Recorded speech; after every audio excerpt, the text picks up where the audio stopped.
Грэм мырза, қайырлы күн. Жалпы тефлон жабыны бар ыдыстар қызған кезде улы газ бөледі деген пікір бар. Бұл расында да соншалықты қауіпті ме, әлде бұрмаланған миф қана ма?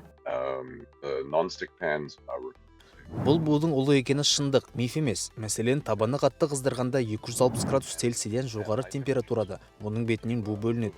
Бұл өте улы газ. Одан құстар өліп кетуі де мүмкін. Мысалы шымшық, себебі олар мұндай қосылысқа өте сезімтал келеді. Ол жоғары деңгейде зерттелген уытты газдың бірі болып есептелетін хлорланған фосфиннің бір түрі.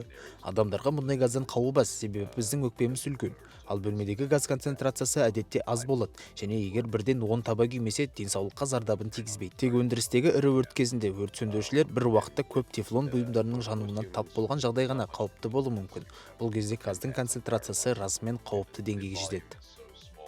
Сіз тефлон өндіру және оны кеңінен тарату адам денсаулығына үлкен қауіп төндіретінін айттыңыз.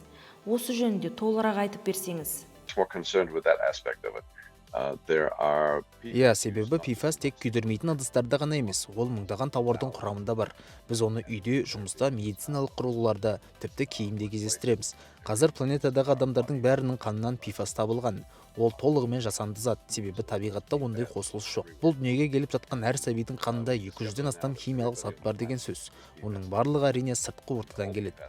Бірақ ең қауіптісі, PFAS ағзада өте ұзақ сақталады. Оның қандағы жартылай ыдырау кезеңі жылдар бойы жалғасуы мүмкін. Ұзын тізбекте PFAS үшін бұл әдетте 3-5 жылға дейін созылады. PFAS-тың адам ағзасына жиналатын орындары болады. Осы арқылы ол ағзаның әр бөлігіне кері әсерін тигізеді. Көпшілік адам ағзасына бұл заттар көбінесе сумен түседі деп жатады. Бұл рас па, әлде қате түсінік пе?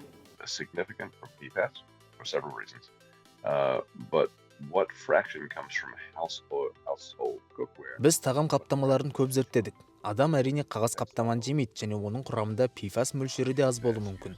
Бірақ қоқысқа тасталған соң бірнеше айдың ішінде PFAS материалдан толығымен бөлініп шығады. Ол полигон сүзіндісіне, одан жерасты суларына, кейін ауыз суға немесе суару жүйесіне түседі. Адам кейін сол суды тікелей ішеді немесе сол сумен өсірілген өнімді жейді. Бұл PFAS-тың әсер ететін екі негізгі жолы.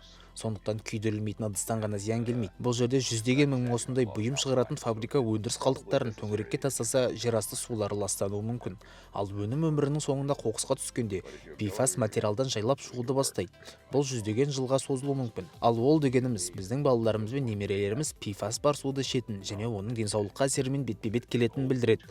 Бұл өте жасырын және қауіпті ластану түрі. ақш-та бүгінде ресми түрде PFAS-ты ел тарихындағы ең қымбат ластаушы деп танып жатыр. Бұл уытты зат соншалықты кең таралған және оны тазалау да қымбат, ал салдарын жою ондаған, тіпті жүздеген жылдарға созылуы әбден мүмкін. Грэм Пизли мырза, уақыт тауып сұхбаттасқаныңызға көптен көп рахмет.